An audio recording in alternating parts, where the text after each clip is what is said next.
L'anatomie de l'abdomen du point de vue topographique descriptif. L'abdomen contient la majorité du tube digestif avec des organes annexes. Le tube digestif donc, est en majorité situé au niveau de l'abdomen, mais il y a une partie qui est située ici au niveau de tête, c'est la cavité buccale, une partie qui est située au niveau du cou qui est le pharynx, puis au niveau du thorax, donc il y a l'œsophage thoracique qui présente 4 rétrécissements. Le premier rétrécissement est situé au voisinage du cartilage cricoïde, c'est le rétrécissement cricoïde, puis le rétrécissement aortique, puis le rétrécissement bronchique en rapport avec les branches de la trachée, puis il descend en bas jusqu'à arriver au diaphragme où il passe au niveau de l'orifice œsophagien et présente à ce niveau le quatrième rétrécissement, c'est le rétrécissement œsophagien. Puis l'œsophage se continue au niveau de la cavité abdominale par une portion abdominale, ce qu'on appelle l'œsophage abdominal, qui est de 2 à 3 cm de longueur et qui se déverse au niveau de l'estomac. L'estomac qui est partie dilatée du tube digestif, qui reçoit l'œsophage abdominal. Ici, c'est la grande tuberosité de l'estomac, avec ici c'est le fundus, ici c'est le corps de l'estomac et l'antre de l'estomac, ou la partie antrale. Ici, l'œsophage abdominal fait avec la grande tuberosité un angle aigu qu'on appelle l'angle 10. Cet angle, avec les valvules de Gubarov situées à ce niveau, au niveau du cardia, avec la pression positive abdominale qui règne tout autour de l'œsophage abdominal, forme ce qu'on appelle un système anti-reflux gastro-œsophagien. Le passage de l'estomac vers le thorax à partir de l'orifice œsophagien s'appelle hernie hiatale.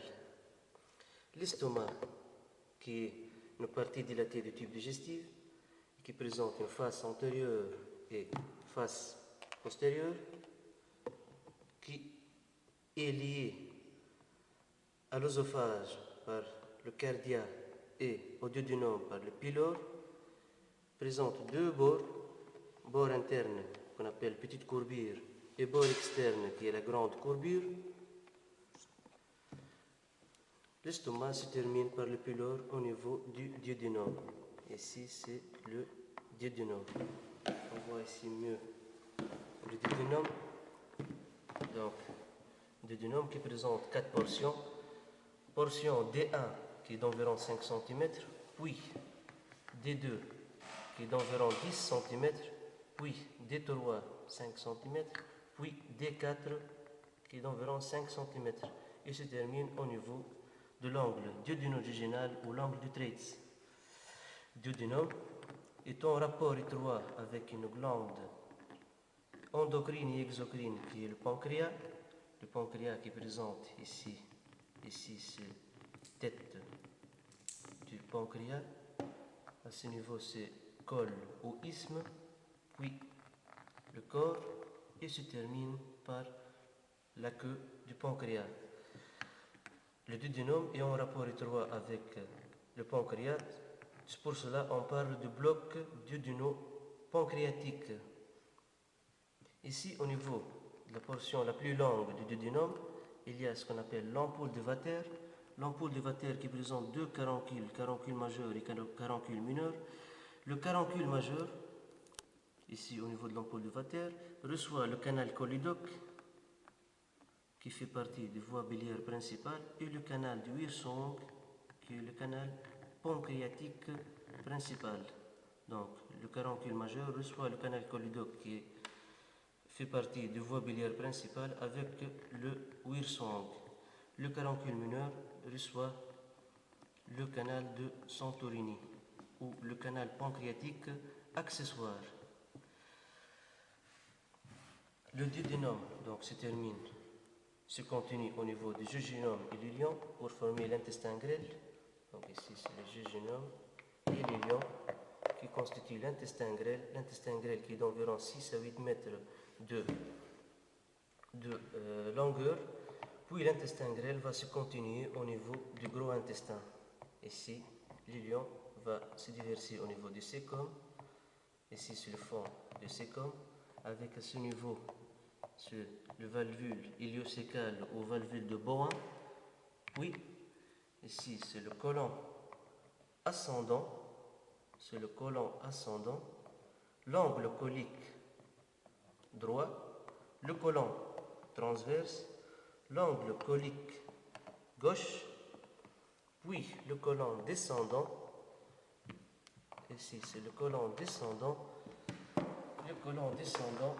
qui se termine au niveau du côlon sigmoïde,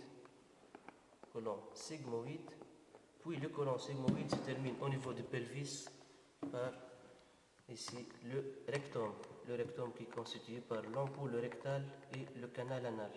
Ici c'est l'ampoule rectale et canal anal. Donc, les glandes et organes annexes qui sont annexés au tube digestif, on a parlé du pancréas qui présente deux rôles, endocrine et exocrine. Endocrine, surtout sécrétion du glucagon et de l'insuline, et exocrine par la sécrétion du sucre pancréatique qui est déversé au niveau de la deuxième portion du duodénum par le canal du Wirsung et du Santorini. Deuxième glande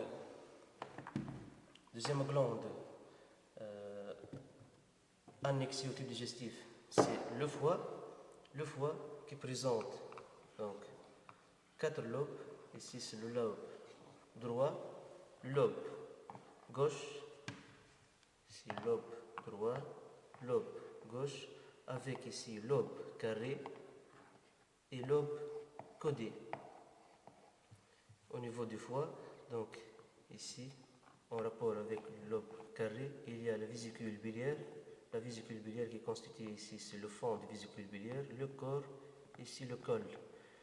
La vésicule biliaire qui est annexée par le canal cystique aux voies biliaires principales. La vésicule biliaire avec le canal cystique constitue les voies biliaires accessoires. On voit ici les voies biliaires principales qui est constituée par les deux canaux hépatiques à droite et à gauche qui vont former le cholédoque. Le cholédoque qui va passer au niveau du caroncule majeur de l'ampoule de Vater. Ici, l'estomac donc fait avec le tube digestif des empreintes, donc sont des empreintes du tube digestif au niveau du foie. Donc ici c'est le rapport du foie avec l'estomac, donc avec foie de taille plus grande. Donc c'est ce rapport. Donc ici c'est l'empreinte de l'antre de fundus de l'estomac. Donc ici c'est l'empreinte de la partie fundique de l'estomac. Puis ici en rapport avec le lobe carré, il y a l'empreinte de l'antre de l'estomac. Puis un peu en avant, ici c'est l'empreinte à ce niveau, c'est l'empreinte de bulbe duodénal. C'est la partie initiale de la première portion du duodénum D1. À droite ici, il y a 3 empreintes. Donc ici c'est l'empreinte de l'angle colique droit. Ici c'est l'empreinte du rein. Et à ce niveau c'est l'empreinte du surrénal à droite. L'anatomie topographique du tube digestif ou de l'abdomen. L'abdomen est divisé en 9 portions. Donc ici à ce niveau, donc c'est l'hypocondre droit, qui répond au lobe droit du foie, la vésicule biliaire et l'angle colique droit. L'hypocondre gauche qui comprend l'estomac ou la partie phéndique de l'estomac avec la rate qui est un organe lymphoïde qui est souvent hypertrophié, c'est ce qu'on appelle splénomégalie lors de maladies infectieuses et hématologiques. Et en plus, donc l'hypocondre gauche comprend l'angle colique à gauche et le queue du pancréas. Au niveau de l'hypocondre, entre les deux hypocondres, donc il y a l'épigastre qui comprend lobe gauche du foie, partie de l'estomac et le corps du pancréas. Un peu plus bas, il y a à droite et à gauche les flancs à droite qui comprend le côlon ascendant et partie de sigmoïde. À gauche, il y a le côlon descendant et la partie supérieure du sigmoïde. Et entre les deux flancs, il y a la région péri-ombilicale qui contient l'intestin grêle. Un peu plus bas, donc ici, il y a les fosses iliaques à droite et fosses iliaques à gauche. Et entre les deux fosses iliaques, il y a l'hypogastre. Donc, fosse iliaque à droite répond ici à l'appendice. L'appendice qui est souvent ou fréquemment lieu d'inflammation, c'est ce qu'on appelle l'appendicite. Et le repère anatomique se fait par le point de McBurney qui est situé entre l'épine iliaque antéro-supérieure et l'ombilique. On fait 2 tiers externe avec le 2 tiers interne avec le tiers externe. C'est à ce niveau qu'on fait l'incision pour enlever l'appendice. À gauche, donc, ou fosse iliaque gauche, répond au côlon sigmoïde. L'hypogastre qui est situé entre les deux fosses iliaques répond à la vessie.